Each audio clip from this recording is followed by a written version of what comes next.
After years and years of staying out of social media, I've gone for a job on the dark side. I'm one of those that makes social media influencers function. No, I'm ashamed to say. YouTube, OnlyFans, Facebook. There's a crossover between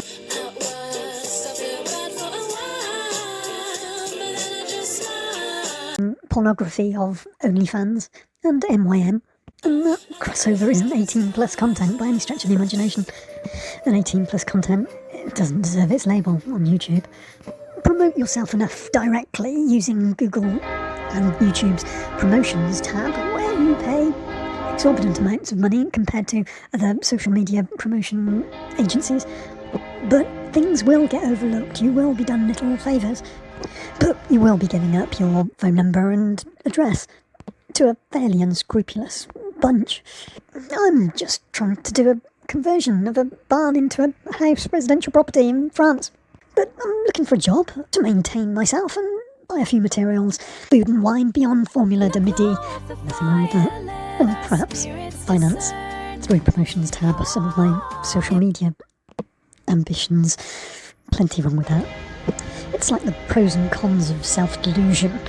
Self-delusion being much on the mind of any YouTuber, especially if they've ever had the influencer word thrown at them. Much as a subscriber, though, I've emerged into an OnlyFans haze. Perhaps 3 months ago, a job came up on Indeed or something, remote working, if you had a bit of French and English. It was actually a social media agency in Romania, advertising in France. There's another one, a Serbian-owned one, advertising from Croatia.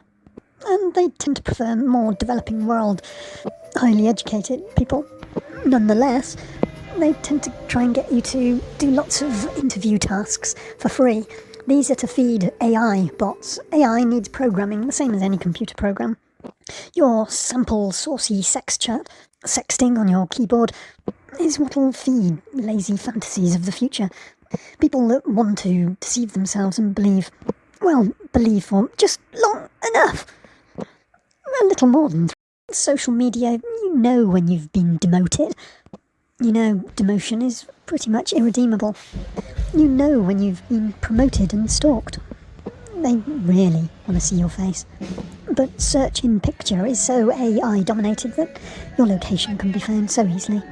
And with very few followers, very few subscribers, very few views, all your neighbours will see what you've got to say. And you can't think that's going to be a good thing. After years and years of staying out of social media, I've gone for a job on the dark side. 3 months ago, when I was doing my refurbishment of my property, a little bit like a pair of child's shoes might be found in a wall between the layers of wattle and daub to bring good fortune for the occupants. The builders of my house, or renovators perhaps, had put pornographic magazines from the 1970s and 80s into the walls under the stairs. And I read a few of these. Yes, it wasn't all just pictures, it was words. And this is what my new job is, really, to write saucy stories, but in interactive short form. Now, these saucy stories from the 1970s, they were writing as the naked model on the page, and they were saying some unlikely things of what their favourite colour was. No, not that. But then alongside that, there was also the sex stories. And these were quite absorbing and really quite artistic. But more often than not, you could tell that, well, neither of them were written by a woman, and certainly not the woman. The more of them that you read, the more formulaic they seemed. It's just that these professional writers, like me, are better than the OnlyFans woman that looks better than me. So you've got two betters. This is why we're talking about this in Meaux, that daytrip town just outside of Paris, as well as the fact that if you say it wrong like me, it sounds a bit like a pussy noise. So really, working as an OnlyFans chatter, or YouTube chatbox feeder, chatbots frequent the comments section. You try and keep your this morning. Take care where you tread. Influencer that has themselves made. They're delegating and rarely even review it. Professional catfishing.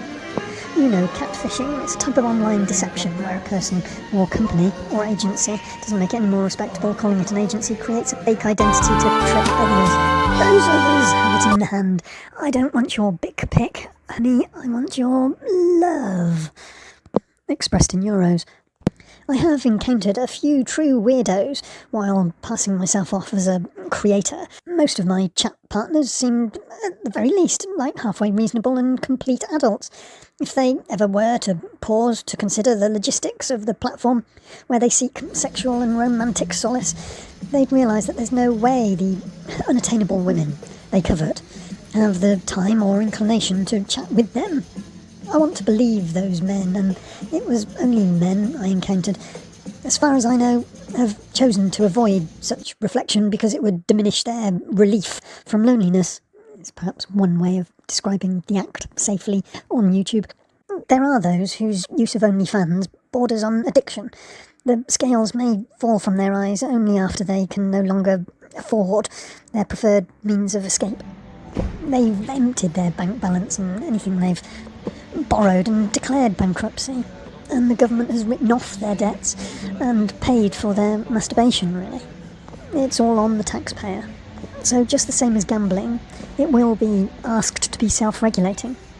But as yet, it isn't, and there are, in America, lawyers trying to bring class action suits against the agencies of OnlyFans. OnlyFans don't really, same as YouTube, don't really approve on the face of it. They tolerate the external agency promoters that give people those 1 million views for chatting and doing nice drone videos with a tinkly music in the background, high up on a mountain top. Suspended judgment is just my belief of assuaging my anxieties of imagining that the consumers have consented on some level to being duped.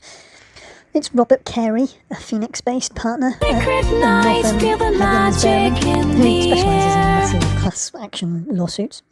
Doesn't take my charitable view. In the midst of my plunge into the chatting industry, I caught wind that he had been looking for men to become plaintiffs in a class action against both OnlyFans and the agencies who hire chatters. Salespeople we are, really.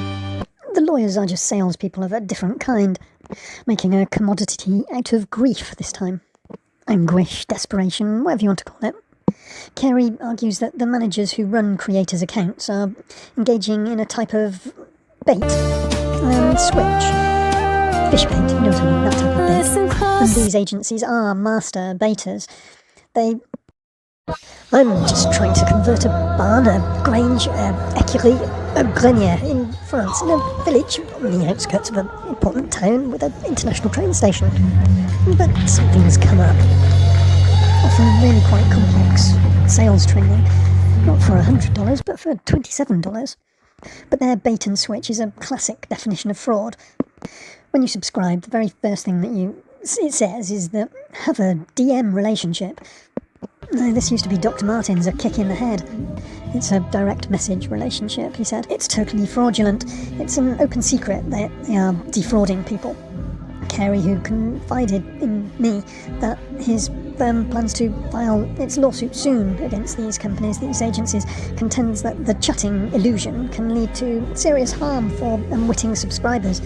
A bigger problem than the communications fraud is when you think you're cultivating a confidential relationship and a chatter is soliciting private pictures and they're going to some dude in the Philippines, or me in France. But it's not me, the chatter, who stores them on a server stored in some secret location somewhere on a Slack channel. They might be put all over the internet, your private pictures, and people are laughing at it. The customers might even be sending in pictures of someone else, like a classmate, and that goes through the picture-in-picture search engine, and they are found and harassed. Google and YouTube do it, but so might the agencies for the UK-based OnlyFans. It's through the agencies that Nigerian prince gets hold of it. It's quite stressful indulging several fantasies in several different chats all at the same time, and you want to de-stress afterwards, so you have a little chuckle about them all with a partner, an occasional boast on how many dollars you've elicited, There's that hairline boundary between elicited and solicited. The whole social media industry relies on these chat deception specialists pushing for coughing up of cash for premium services. OnlyFans themselves, you won't get any legible comment from YouTube other than very similar answer to, is not affiliated and does not endorse any third party or agency. OnlyFans is British owned and run by women. Each creator is empowered to run their business as they see fit, provided they abide with OnlyFans' terms of service. But as AI gets programmed, as more and more computing power goes into the visual generation of partly dressed AI influencers that manage to make intimate little movements in a more realistic way than the Black Mirror series promos, AI chatters might end up talking about AI influencers, and then the increasingly depressed humans will be targeted into the ground much more efficiently than just the current spreadsheets select them to be. It's easy to imagine human chatters being squeezed out of the industry if Kerry's class action makes headway, even if OnlyFans maintains its resistance to AI.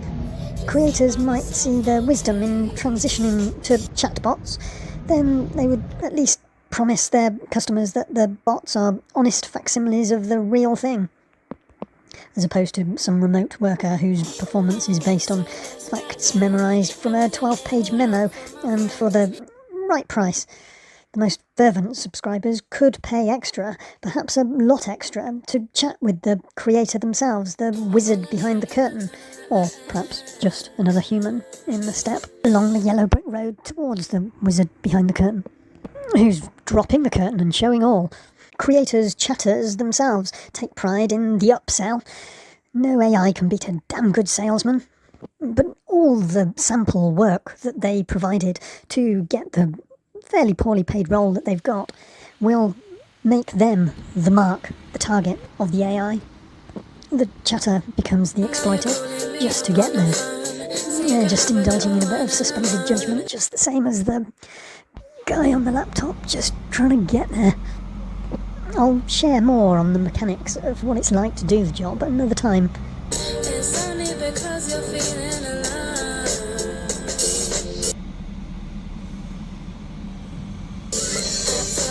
First, when I see you cry, it makes me smile. Yeah, it makes me smile. It's just a bad for a while, but then I just smile. I go ahead and smile. Flames, find the love that we share.